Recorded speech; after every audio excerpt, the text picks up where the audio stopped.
All right, Shabbosai, good morning. Good morning. Let us begin.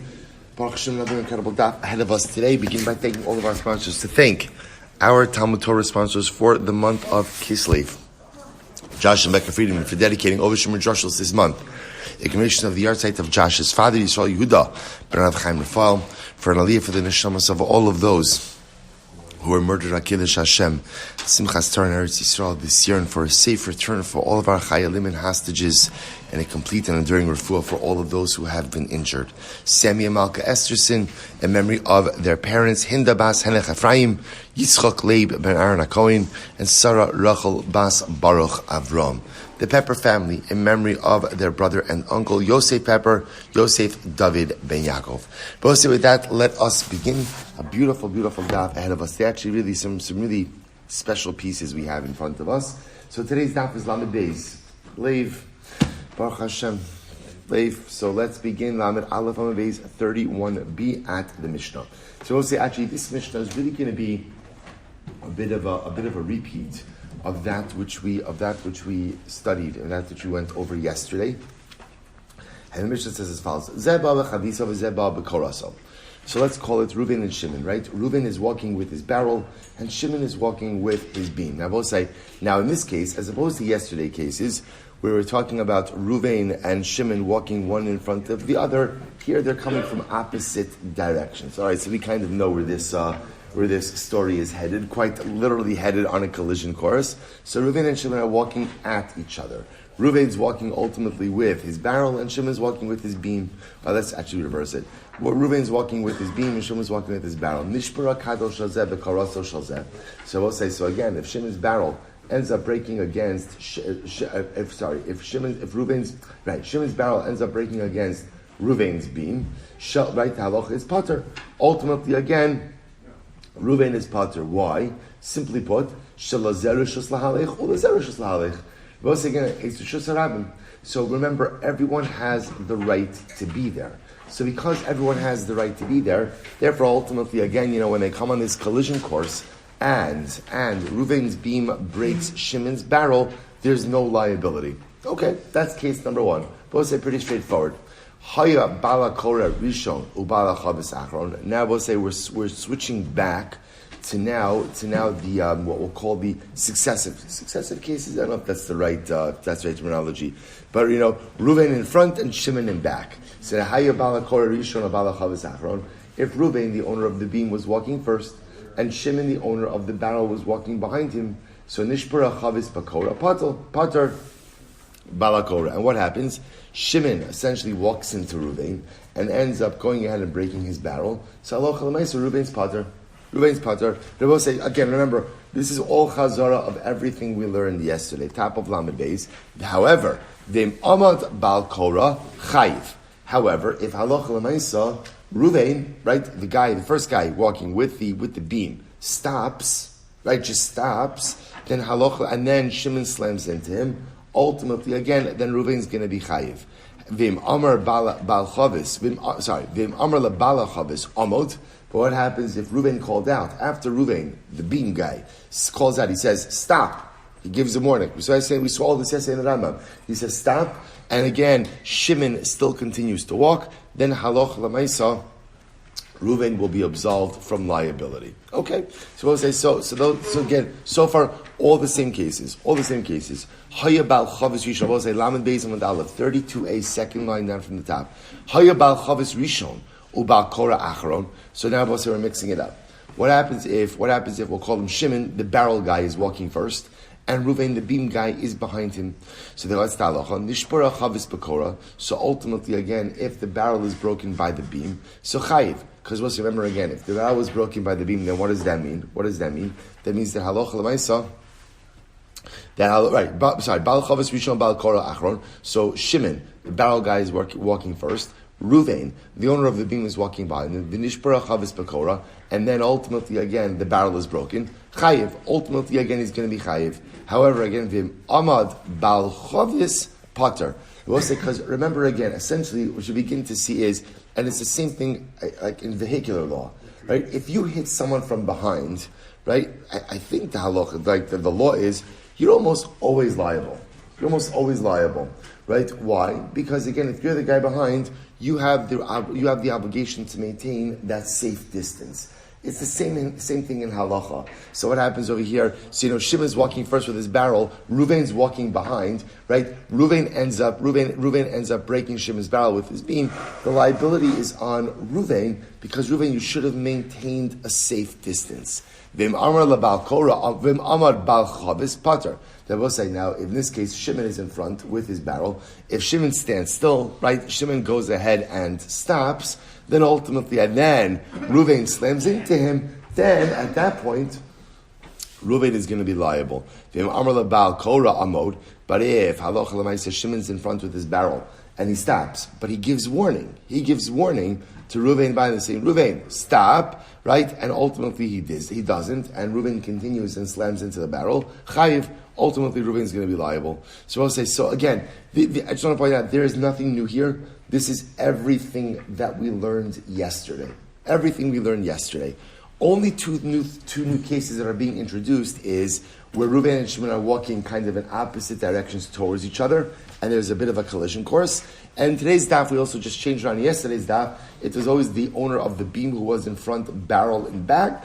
Today we just switched up those cases as well. But bottom line abosai is, halacha l'maisa, it is always the same. If the guy behind slams into the guy in front, the liability is on the guy behind, or at least the guy in front will call this absolved of any liability. If the guy in front stops, that's considered to be an abnormal behavior, and as a result, ultimately he damages or is damaged, he is liable for that. However, if the guy in front stopped and called out and said, stop, I'm halted over here, then ultimately the liability is going to switch to the guy behind. All the same principles that we saw before. The only issue that's not being brought up in this Mishnah, remember again, where does this Mishnah end as opposed to what we learned yesterday?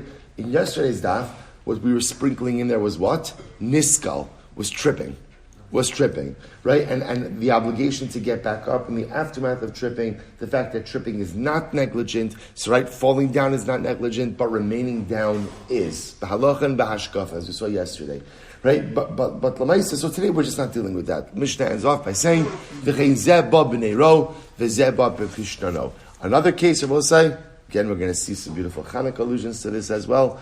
Ultimately, again, same idea is if one guy is coming with his ner and one guy is coming with his flax, ultimately, again, the same halacha is applied. And I will say, you read that line in the Mishnah, I have no idea what that is talking about, except that I know that pishtan is flammable, right, and a ner ignites stuff. So obviously, you're talking about some type of case of damages.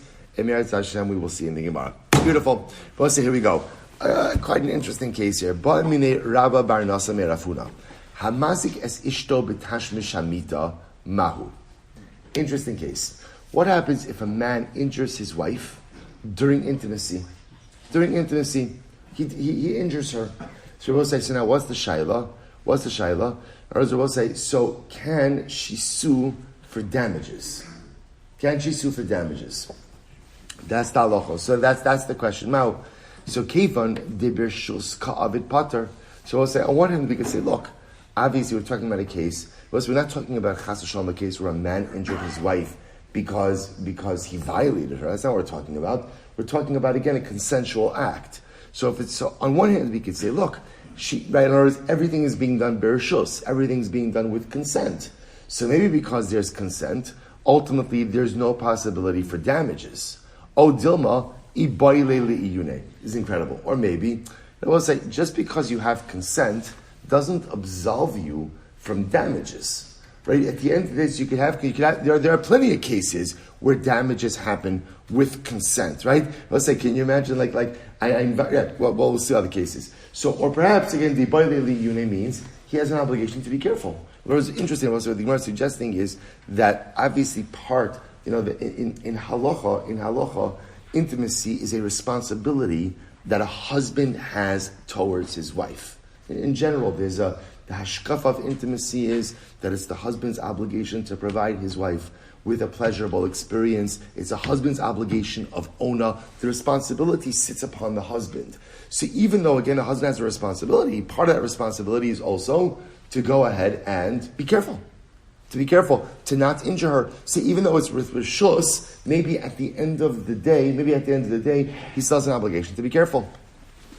So the Gemara says, well, so what is it? It was an interesting case. So let's say she's damaged, she's injured as a result of the relations. Can she sue for damages? We learn this. We learn in the Mishnah.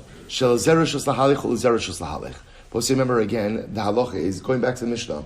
Right? The Mishnah spoke about the first case in the Mishnah. Reuven is walking in one direction, with his beam. Shimon's approaching him from the opposite direction with his barrel. The barrel and the beam collide. There's no liability. Why is there no liability? I'll say why. By the way, I want to point out there's no liability assuming what? That there was no negligence, right? If Reuven is carrying a beam and texting, it happened in Talmudic times as well, right? If he's carrying a beam and texting, he's distracted. There could be, but assuming that everybody is just doing their thing, right? And walking in a normal fashion. But again, so there's no liability. Why? Why is there no liability? Because they both have the right to be there. So what do you see from here? That when two people engage in an act, and both, so to speak, quote unquote, have the right to be there, and damages happen just in the normal course of events, there's no liability. So using that logic, one would say that if a husband injures his wife in the course of relations, there's no liability. Amar Rava, Kal v'chomer. Rava says, I don't know. I can give you the Kal v'chomer and Kal v'chomer. Listen to this. Listen to Kal v'chomer. Umay yar. Rava wants to back this up with a Kal v'chomer. Watch this. Umay yar shezeh. You're supposed to say, let me take one step back. One word of introduction about this. The paradigmatic case of shogeg, of injuring someone accidentally, is the Torah's forest case. What's the forest case? Reuven goes into the forest to chop wood, right? Unbeknownst to him, Shimon is also there. In the course of chopping wood, Reuven, again, machlokes in Maseches Makos, either a splinter of wood flies out and goes and kills Shimon, or the axe head falls off, flies off and kills Shimon. That's the paradigmatic case of shogeg, of accidental, in that case, accidental death. But that's the paradigmatic case of shogeg. Rav says like this. Umayar shezeler shuso nichnas vezeler shuso nichnas. Rabbi say when Reuven and Shimon both go into the forest, it's both of their rishus, so to speak. Now the truth is, remember, the forest in question doesn't belong to either of them. What it means is they both have the right to be there. So it's the equivalent of Reuven entering into his domain, Shimon entering into his domain, right? So what's the halacha? Vezeler shuso nichnas nasek mishen nichnas l'rishus chavero v'chayiv. V'chayiv zeh shelashus chavero. Right? I'm sorry, v'chayiv. So we'll say, so again, interestingly enough, in the case of the forest, both are entering into a domain that they have rights to. Yet, for liability purposes, the Torah treats it as if Reuven, the injurer, right, is ultimately going ahead. The injurer is entering into Shimon's rishus. So that's hers. Even though in the case of the forest, they're both entering into a domain that is theirs, for liability purposes, it's as if Reuven has entered into Shimon's rishus. So in that case, zeh shel rishus chaver nichnas lakol shekein. So we'll say, so ultimately, again, in the case of intimacy, where literally the husband is entering into the wife's domain, literally, right? So ultimately, there should be liability as well. To which the Gemara says, Ela ha katani shel zereshus lahalech ula zereshus lahalech. Rabbi say, but yet we come to our Mishnah, and our Mishnah clearly tells us that Allah Chalamayse, wherever two people have the right to be in a particular domain, and damage occurs, not through negligence, right, but just through normal course of events, that there should be no liability. To which the Gemara says, here's the difference between the two cases. Hasam tarvayu ki hadadininu. Rabbi say, in the case of Reuven and Shimon entering into the forest, and Reuven chopping wood, and a splinter or an axe head falling off and killing Shimon, Reuven and Shimon are equivalent. Hacha ihu ka'avid maisa vihi lo. So I'll say this is interesting. The way the halacha views the act of intimacy is that it is the husband who is doing the maisa, and it is the wife who is, so to speak, passive. So because that, I will say also that could change things halachically. So therefore, again, because the husband is one quote unquote doing the maisa, if damage occurs, he really should be liable for that because he's quote unquote the perpetrator of the damage. The Gemara says, vihilo. But that's not true. I will say, here's the problem. We'll say first wide line. Here's the problem with saying that in an act of relations, it is the man who is active and the woman who is passive. Why? Because they're both saying, in every act of illicit relations, there's dual liability. right? If a woman was really fully passive in the act of intimacy, then a woman should never have any liability for any illicit act of relations, because technically she's not doing anything. She's not doing anything. But yet we see the pasuk says, "V'nichas ranafashos osos mikarav aram." Yet we see the halacha l'maisa. If a woman does engage in an illicit act of relations, there's absolute liability. So you see from here that a woman is considered to be active, quote unquote, active in the act of relations. To which the Gemara says, no. Here's the difference. Hanoah l'tarvayu islahu, maisahu ka'avid. It's actually interesting. I will say the Gemara wants to make a distinction between hanoah, which is benefit or pleasure, versus maisa, which is dynamic activity. The reason why if a woman engages in an act of illicit relations, there's liability, is because she benefited, quote unquote, from the act. That's her role. She gets hana. So because she gets hana, therefore again there's liability.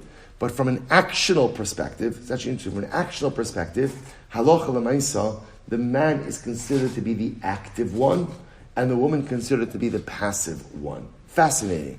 I will say, therefore, again, the Gemara wants to suggest that because it's the man who's the active one, therefore, halacha l'maisa, if a husband damages his wife in the act of relations, injures and causes damage in the act of relations, that ultimately, again, he should be liable. He should be liable. I will say, how do we paskin? So we paskin actually halacha l'maisa, excuse me, that if a husband does cause damage, does cause injury to his wife in the act of relations, she can sue for those damages. That's how the Shulchan Aruch paskins. Now, obviously, I will say it's going to depend on which damage. Like, for example, what do we know off the bat that she's not going to be able to collect?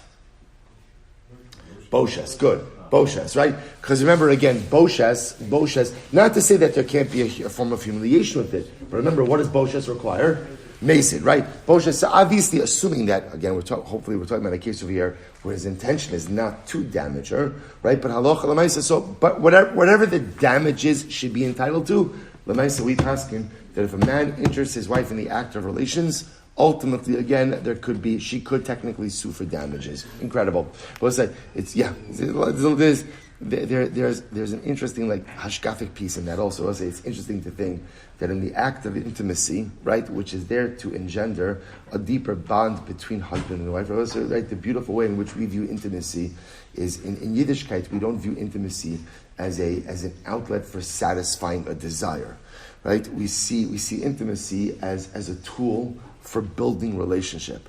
So it's interesting that a tool for building relationship could also be the source of damages. So I will say, see this in life in general, lav dafka, just this specific case, how sometimes, again, well-meaning intentions, even well-meaning actions could result in damage. That's why even having the right machshavas, right, even having well-meaning intentions is not enough. You have to figure out the right way to execute those well-meaning intentions. Because even, again, the most beautiful intentions could result in damage, and if they result in damage, you're liable for that. Right? Having good intentions is not enough. Having good intentions and then figuring out the correct way to execute those intentions, that's the key to relationship success. So the Gemara goes weiter. So second white line about Rishon. It's an interesting case. So what I said, I remember again the next case in the Mishnah, which again is really in line with what we saw yesterday. So Ruvain carrying his beam is walking in front. Shimon, the owner of the barrel, holding the barrel, is in back. So we had a variety of cases. What are the cases? Case number one, Shimon's barrel breaks against Ruvain's beam. What's the halacha?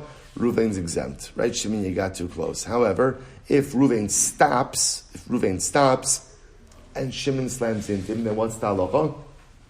Ruvain's liable. However, if Ruvain stopped, and Ruvain called out to Shimon, and Ruvain said to Shimon, halt, right? Stop. He gives him enough warning to stop, and Shimon still continues to slam into him. Ultimately, no liability. So let's analyze. Amar Reish Lakish. Reish Lakish quotes a similar. What is it? Now, we'll say. Now, just to understand. Let's pause here for just a second. When Ruvain stops, right? When Ruvain the Balakora stops, and Shimon slams into him, right? Why isn't Ruvain chayiv? What's the mechanics? Why isn't Ruvain chayiv in that case? Because that's what stop. Because also remember again, we saw the principle. Kala mishana. Any time that you go ahead and engage in I was going to say deviant behavior, but that unusual behavior, thank you, right? Any time that you go ahead and you engage in unusual behavior, so ultimately, again, then you're responsible for what happens next. That's the yesod. So Ruvain, you're walking, right? So you're walking. If you stop, which Rabbi say is unusual, right? People don't do that. Although we did see, remember again, people do stop for a moment, right, to readjust the load, which is momentary. Again, that's fine. But when we take a stoppage with liability, that's like you're stopping to rest. So when you engage in unusual behavior, you are then responsible for whatever damages occur as a result of that. That's the guiding light principle in this. So watch this. We saw this a million times already. When I say a million, I mean two. Right? Shtei paros b'rishus harabim. They're supposed to remember again, you have two cows in rishus harabim. Achas revutza v'achas malachas. So cow A is squatting down, right? Squatting down, and one is walking. Ba'ata malachas b'revutza p'tura. Right? So if the walking cow kicks the squatting cow, it's pater. Why? I say why? What's the logic? Squatting is unusual. Squatting is unusual, right? That's not what animals do in Rosh Hashanah. So therefore, if the walking animal comes along and kicks the squatting animal, ultimately the walking animal is pater. Revutza ma'alechas, however, again, if the squatting animal kicks the walking animal, then ultimately chayaves. Then in that case, I will say again, the squatting animal is going to be chayiv, because I will say a squatting animal has no right to kick anyone. Fine. So Gemara says, so we'll say, so point is, what do you see from here? What do you see from here? That the squatting animal did something unusual. Once you do something unusual, if you get kicked after you do something unusual, there's no liability for the kicker in that case. So we'll say, so let's bring our Mishnah supports this idea. If the owner of the beam was walking first, Reuben was walking first with his beam, and Shimon was walking behind him, Nishpara chavis b'kora pater. So ultimately, again, Shimon walks into Reuben, so Reuben is pater. Vim amad bal kora chayiv. But if Reuben is walking with his beam, and what? Reuben stops, and now what happens? Now Shimon slams into him, chayiv. Now Rabbi say at this point, so at this point, Reuben is going to be chayiv. Reuben is going to be chayiv. Why, Rabbi say? Why?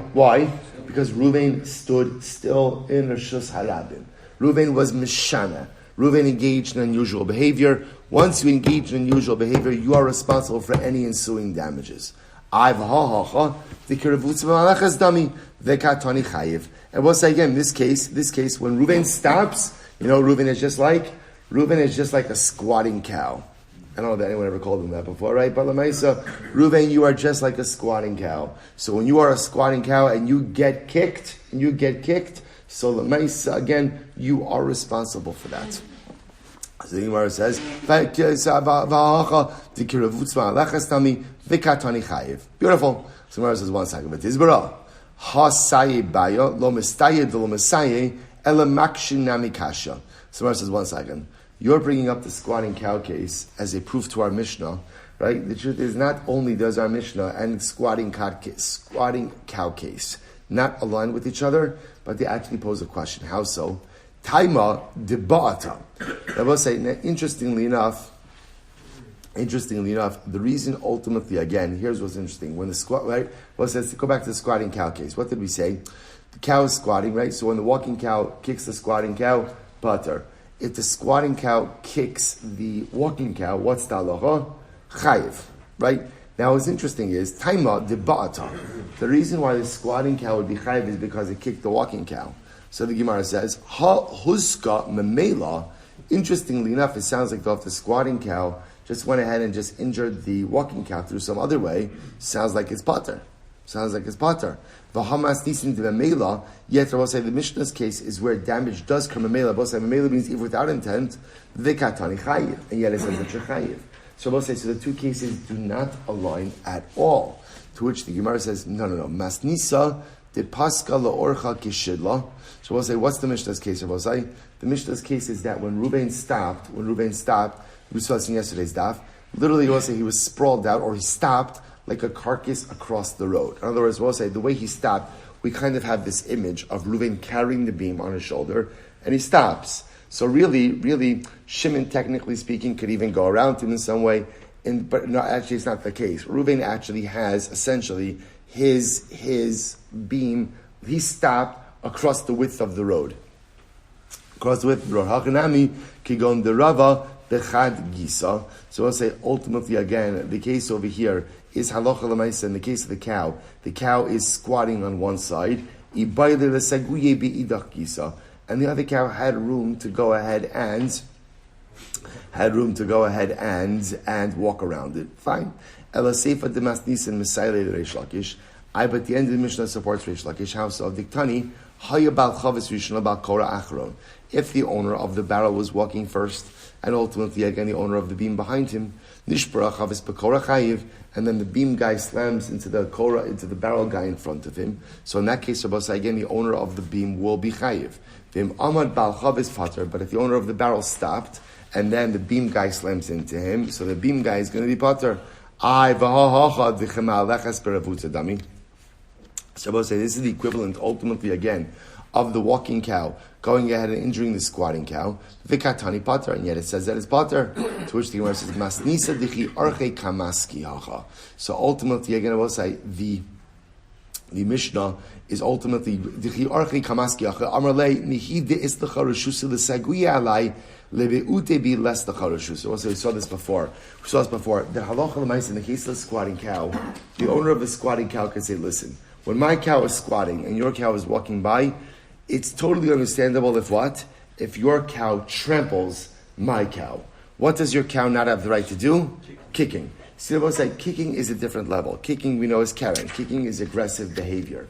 So aggressive behavior is always considered to be unusual. So we'll say, so therefore again, even in the case of the squatting cow, in other words, we'll say that halacha l'maisa, even if you engage in unusual behavior, while it's true that you are responsible for any damages that occur afterwards, you're responsible for any damages that occur in a usual way. But unusual behavior, lav dafka, that you should be responsible for that. Okay, beautiful. So we'll say, so that brings an end to the sugya. And we'll say, so what do we take out from the sugya? It's really the same exact takeaways as we had from yesterday's daf.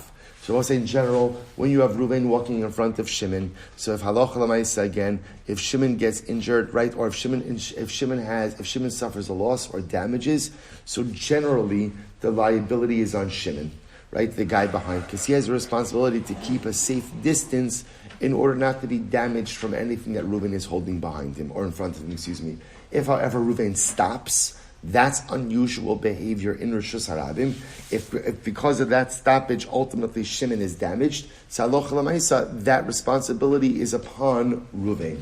If, however, Reuven stopped, but Reuven called out to Shimon, and Reuven said to Shimon, stop, right? He gives Shimon enough warning, stop, and Shimon still continues to go forward. Halacha l'maisa, Reuven will be absolved from liability. The other case, which was the last case in the Mishnah, Reuven and Shimon coming at each other from opposite directions. Reuven with his beam, Shimon with his barrel, right? They walk into each other. Ultimately, again, assuming no negligence, Reuven, the beam guy, will be pater. Why? Because they both have the right to be there. Incredible. Mishnah. We'll say this is a great case. Two people walking in Rishus Rabim. Echad ratz v'echad mahalech. One of them is running and one of them is walking. O shahayu shneim ratzim, or both were running.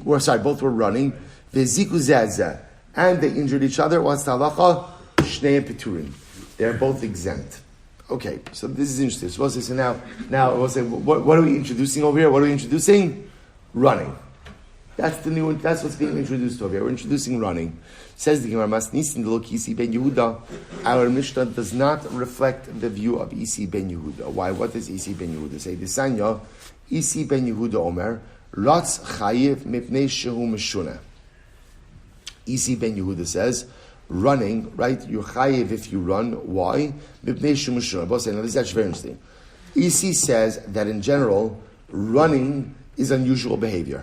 People walk, and running is unusual. So we'll say, now why is that important? Because remember, once you are engaged in unusual behavior, then what's the halacha? Then you're chayav for any subsequent damages. So therefore, again, the Gemara, so we'll say, so our Mishnah clearly indicates that running is not unusual, right? Running is not unusual. That's why, again, one person is running, two people are running, and damage happens.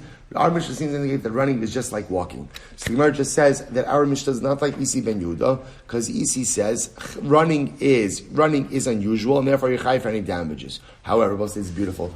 Umo de Isi be'erev Shabbos ben Hashmashas shu pater.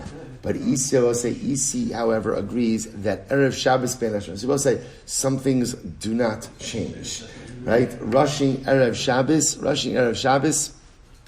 So even Isi agrees that running Erev Shabbos ben Hashmoshos, that is usual. That is usual. Because they'll say a person has reshus, so to speak, to run on Erev Shabbos ben Hashmoshos in the twilight period, right? Because they want to go ahead. And now we'll say, now here's what's interesting. To us, our reflexive understanding of this is, why am I running? Because I'm late. We're going to see about say it's actually not what he's talking about over here. Isn't that beautiful? I'm Rabbi Yochanan. Halachik Isi ben Yehuda.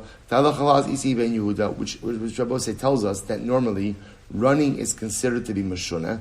Running is unusual. However, Erev Shabbos it is not. Umiyam Rabbi Yochanan. Did Rabbi Yochanan really say this? Rabbi Yochanan halachik is stam mishnah. Utnan echad ratz ve'echad mahalech oshayu shneim ratzim p'turin. Yet Rabbi say Rabbi Yochanan. Did Rabbi Yochanan really say halacha falls Isi ben Yehuda? After all, Rabbi Yochanan says that halacha falls a stam mishnah. Rabbi say what's a stam mishnah? A mishnah without attribution. That's our mishnah. Rabbi say our mishnah is not attributed to anyone specific, which sounds like it's the Divrei HaKol, and our Mishnah says that what? Running is not unusual. Running is not unusual. To which the Gemara says, no. The Gemara says, Masnisin berev Shabbos ben Hashmoshos. So Rabbi said, listen to this. This is beautiful. Rabbi Yochanan posits that our Mishnah, Rabbi says, is actually talking about what? Erev Shabbos ben Hashmoshos. Right? Going right the twilight period, entering into Shabbos. That's our Mishnah. That's why the Mishnah says, one person's running, two people are running. That's not considered to be unusual behavior, because it is usual to run on Erev Shabbos ben Hashmoshos in the twilight period. And even Isi ben Yehuda, who holds that running is normally unusual, holds that on Erev Shabbos ben Hashmoshos, running is usual. Incredible. So the Gemara says, how do you know it's mimai? Mediktani oshayu shneim ratzim p'turin.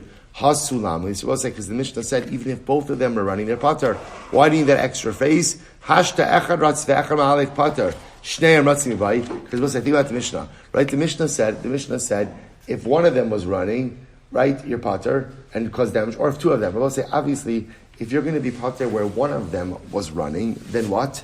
It goes without saying that your pater for damage is if both of them are running. Why do you need to include that case? This is what it means to say. It's beautiful. Echad ratz v'echad mahalech pater.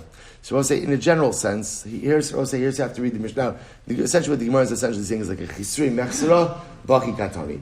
We're missing parts of the Mishnah. Here's how you read the Mishnah. Watch this. This is incredible. Hakikara. Echad ratz v'echad mahalech pater. We'll say in general, if Ruvain's running and Shimon is walking, and we'll say they collide into each other in Shurabim and cause damage. Ruvain causes damage. Let's say Ruvain's pater. When is that so? Berev Shabbos ben Hashmoshos.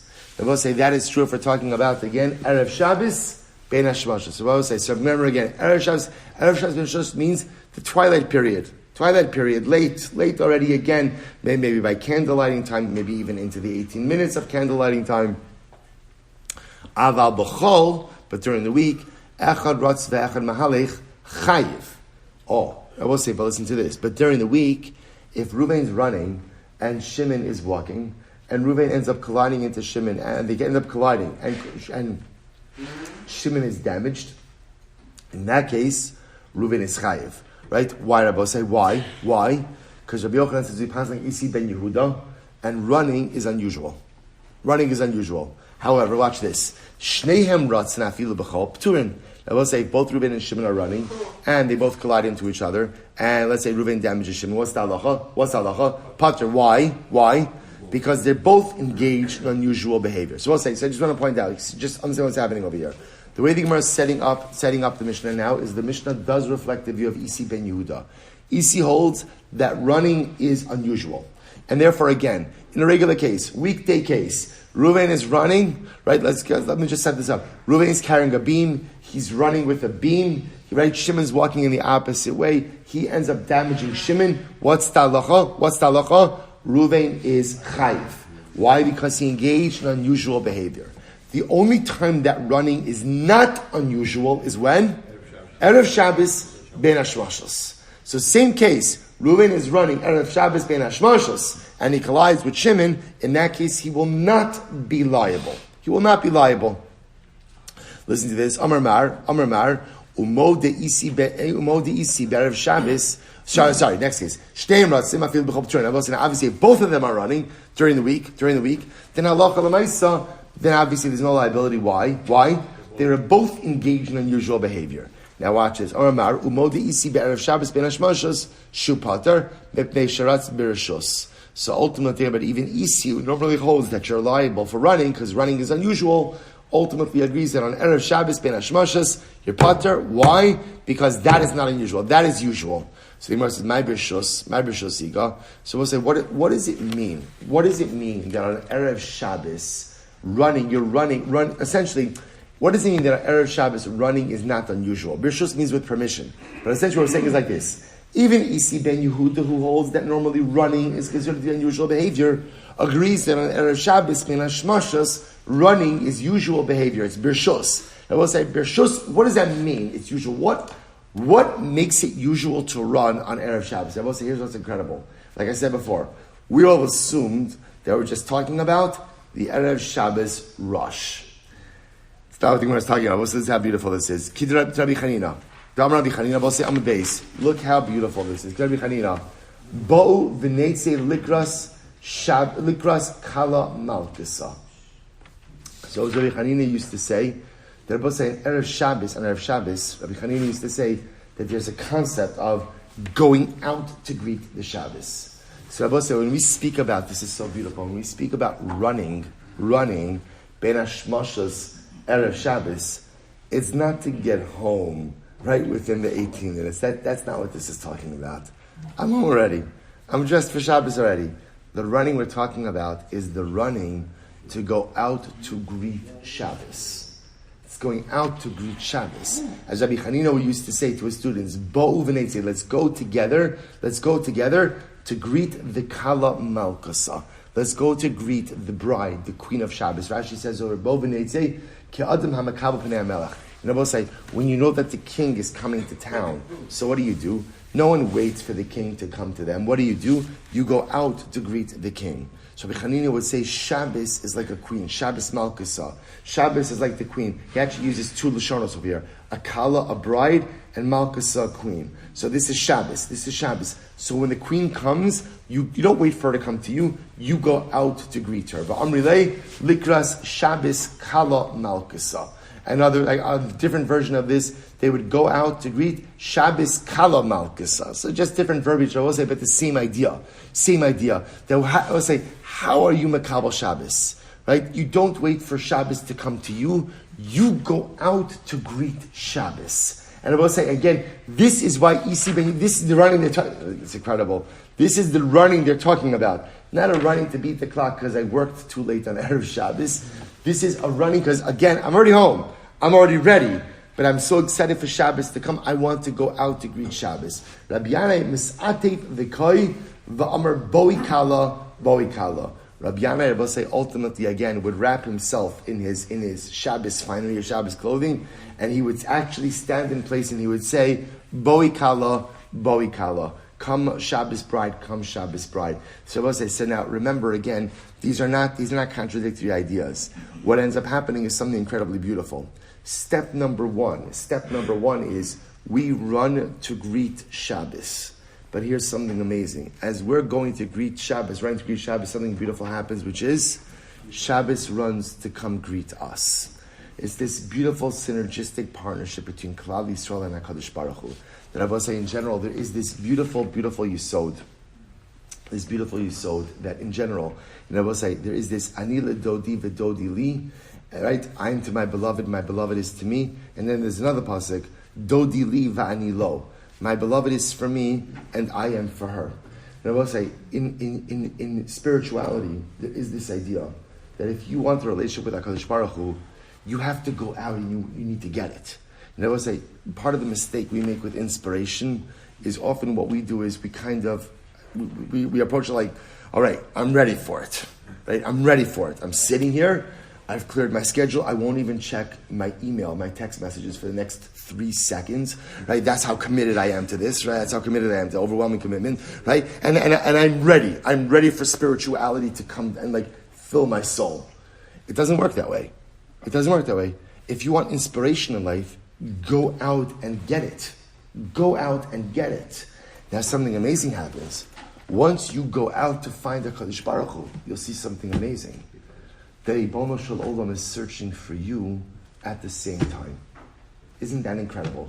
In that moment, as I am going out and searching for my beloved Ribono Shel Olam, He is searching for me, and we meet somewhere in the middle. And that's the dynamic over here. The first step is, is getting home from work early on Erev Shabbos, right? That's the first step. The next thing I will say is, how does Shabbos start? Shabbos starts, you go out. I will say that's part of the reason, again, why do we do TORAH? It's not just to have a l'chaim and a piece of gold. I'm coming out. I'm getting out early. Right? I'm going to find the Shabbos Malka. I'm doing something to show that I am eager to get and to engage. You go out and you find the Shabbos bride. And then once you do that, something amazing happens, which is, I think about the dynamic. I come out early to go ahead and find Shabbos, and then by the time you get to L'chadodi, what happens? You turn around, right? You turn around, and what happens? She's there. I've done my part in proactively trying to engage HaKadosh Baruch Hu, and when I turn around, the Ribono Shel Olam is right there as well. Such a beautiful, beautiful dynamic. So I will say, that's running Erev Shabbos. I will tell you, there is I'm sure I have time for it, but there is a beautiful, beautiful Maharsha. I'm gonna take a picture of it and send it out. The Maharsha brings down, he says, it's beautiful to always note that Shabbos is always referred to as a bride, always referred to as a kala. So the Maharsha points out over here that this is based on the idea that ultimately, again, every day in the week has a zug, has a partner, right? Sunday as Monday, right? Tuesday as Wednesday, Thursday as Friday. Shabbos has no, so to speak, calendrical or daily partner. So HaKadosh Baruch Hu says, Klal Yisroel will be your partner. So that's why Shabbos is always referred to as the Kala. Shabbos is always referred to as the bride of Klal Yisrael. And again, the Maharsha, you look at it, I'll send it out. The Maharsha brings down, he says, that's why in the Chadodi, we see Boi Kala. It's a reference, one Kala is for Kiddushin, and one Kala ultimately, again, is for Nisuin. The two stages of marriage. Boi Kala. I will say the idea that Shabbos represents this marriage to the Ribono Shel Olam. But I will say what it represents is not just on a Shabbos level, but also just on a spiritual. I will say, if you want ruchnius in your life, you have to go out and get it. And you can't walk. You have to run. Right? Running is always considered to be unusual behavior, except when? In the pursuit of Shabbos, in the pursuit of spirituality. Then it's the norm. You want spirituality in life, it's not, you can't stroll, you can't spazier, you can't take a casual, relaxing walk. You want spirituality in life, it's running. And that's the normal way to achieve spirituality. But the promise is, if you run to HaKadosh Baruch Hu, you will turn around and see that He is running right back in your direction. And Halabai Rabbi, in all of these cases, right, when two people are running, the one thing we hope doesn't occur is what? They don't collide. But Rabbi say there is nothing better than running towards the HaKadosh Baruch Hu, Him running towards us, and mamish a head-on collision of ruchnius. That's what I want more than anything in this world. And halabai we be zocha. Let's go. Mishnah, a lot to do. All right, we're not davening Shachris till 8 o'clock today. That's it, it's going to work. But what's interesting, it actually goes relatively easy sugya. Let's say, right, Reuben is chopping wood in Rosh Hashanah. He's chopping wood in Rosh Hashanah. And what happens? Ultimately, a splinter flies into Rosh Hashanah and injures Shimon. Or he's chopping wood on Rosh Hashanah and a wood chip flies and injures Shimon in Rosh Hashanah. Or Reuven's chopping wood in one Rosh Hashanah and the wood chip flies into another Rosh Hashanah and injures Shimon. In all of these cases, Rabbi say, you're chayiv. Right? Now, Rabbi say, again, liability is obvious. Also, Rabbi say, I just want to point out, obviously, no one has a right to chop wood in Rosh Hashanah. Right? Understand that, of course. That's what Rosh Hashanah is for. Fine. The Gemara says, Rabbi say, why do I need all these cases? Here we go. If we would have brought out a case of Ruvain chopping wood in Rosh Hashanah and the wood chip flew into Rosh Hashanah, Mishum Shchichi Rabim. So there, Rabbi said that I understand liability. Why? Because mamish, there's a wood chip flying into public domain. So I understand why there's liability there. But Rabbi said when a wood chip flies from Rosh Hashanah to Rosh Hashanah, maybe there's no liability. Why? Because Rosh Hashanah in general, there's not a lot of people. Okay. Vitana. If you would have just brought down the case of Rosh Hashanah to Rosh Hashanah, that there's liability. Why? Because we'll say you have no right to chop wood in Rosh Hashanah. But in the case of where I'm chopping wood in Rosh Hashanah and the splinter flies into Rosh Hashanah, maybe I shouldn't be chayiv. Why? I have a right to chop wood in the Rosh Hashanah. Vitana hanach tarti. And we just said these two cases. Why? This one because it's Rosh Hashanah, and because there's no right to chop wood. Aval but I will say in a case where I'm chopping wood in one Rosh Hashanah and the wood chip flies into another Rosh Hashanah, maybe again, number one, I have permission. Number two, there's not a lot of people around. Maybe I shouldn't be chayiv. Imalo, therefore tzvicha. So therefore again, I have to bring down all of these cases. Good. We go right there. Tan Rabbanon. Hanichnas lichanusa sham nagar. So I'll say, here's the interesting case. I walk into a carpenter shop. A nagar is a carpenter shop. So I walk into a carpenter shop? Yeah. Or a workshop. Work into a carpenter shop. Okay. What happens? Shalom Rishos. I will say, watch this. So Reuben is the nagar, right? Reuben is the carpenter. Shimon walks in, and Shimon walks in there without permission. And what happens? It will say, V'nitza bakas. Now, unfortunately, what happens? It will say, so a splinter of wood hits Shimon in the face, and Shimon dies. What's the halacha? Pater. Ultimately, Reuben's pater. I must say, now, why is Reuben pater? Because Shimon didn't have rishus to be there. What happens again if Reuben invited Shimon in, and the same thing happens? A splinter comes, kills Shimon. What's the halacha? Chayiv. Ultimately, Reuben's liable. Rabbi asks the Gemara, "My chayiv." When we say you're chayiv, what are you chayiv? My chayiv. I'm Rabbi Yosef Chanina. Chayiv b'dalid dvarim upater migalos. Oh, we'll say now. Watch this. So this is very important. Rabbi Yossi says you're going to be chayiv dalid dvarim. Right? And pater from galus. Now, remember again, this is an act of accidental bloodshed. Normally, when you kill someone accidentally, there is an obligation of galus. In this case, Rabbi Yossi says, Yechai ben dal dvarim, but pater in galus. So let's take a quick look at Rashi. Rashi says, Chai ben dal dvarim, im lo meis. So we'll say, obviously, again, if Shimon didn't die, then Reuben is going to be chayiv ultimately again in dalid dvarim. So the halacha is im lo meis elo huzak. So ultimately again, if Shimon didn't die, but Shimon was injured, no sin lo nezek, tsar, ripui, and sheves. He has to pay him nezek, damages, tsar, pain and suffering, ripui, doctor bills, sheves, lost wages. Davide poshea. However, remember again, what won't he pay him? Rashi says, what won't you pay him? Boshes. Why no boshes? Right, avaboshes lo de'eno chayiv avaboshes ad she is kadin. So therefore again, Rabbi Yossi says essentially, if Reuven injures Shimon, he's going to be chayiv for dalid dvarim. But if he kills him, he's not chayiv galus. Now why not? The fi she'ena dome liyar. Because also remember again, you're only chayiv galus in a case that resembles the forest case. Remember again, the forest case where Reuven goes there to chop wood, that is the paradigmatic case of shogeg. What's unique about Yar? So the Gemara says, the fish Yar, Zeller Shusa Nichnas, Zeller Shusa Nichnas, Zeller Shus Chaver Nichnas. So the Gemara says, listen to this, because here's the difference.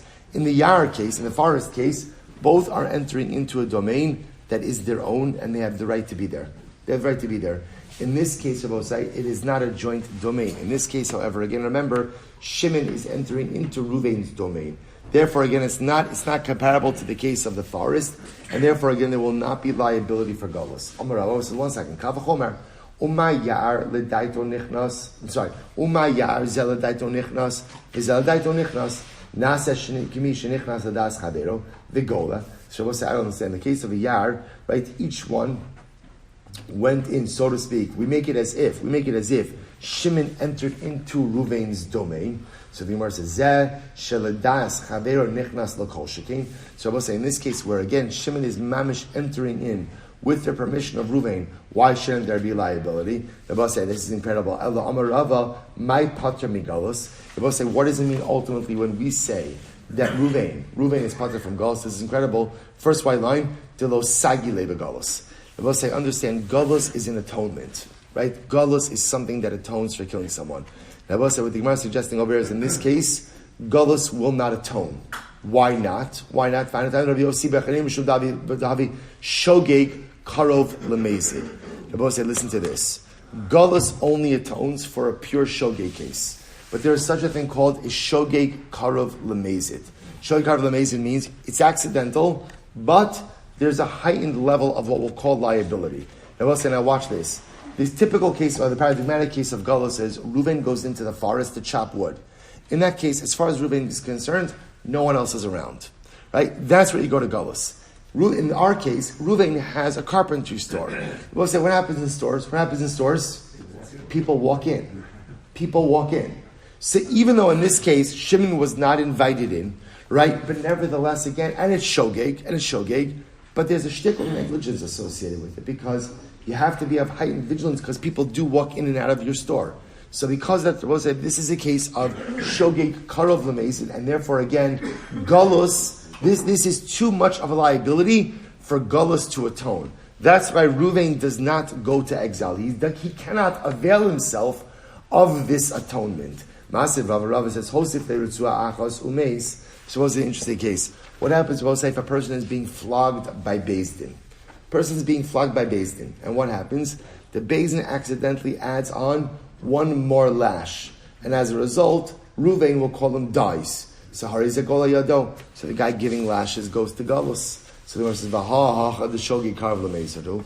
But isn't this a case of shogi karov lemezid? The boy asuki adaite demayis in shibechad. A person, right, the guy lashing should take him on. You know what? Sometimes one more lash could go ahead and kill someone. So he should have taken better care to keep track of the number of lashes. And failure to do so is shogi karov lemezid. Shouldn't go to Galus. V'katani harei zegola.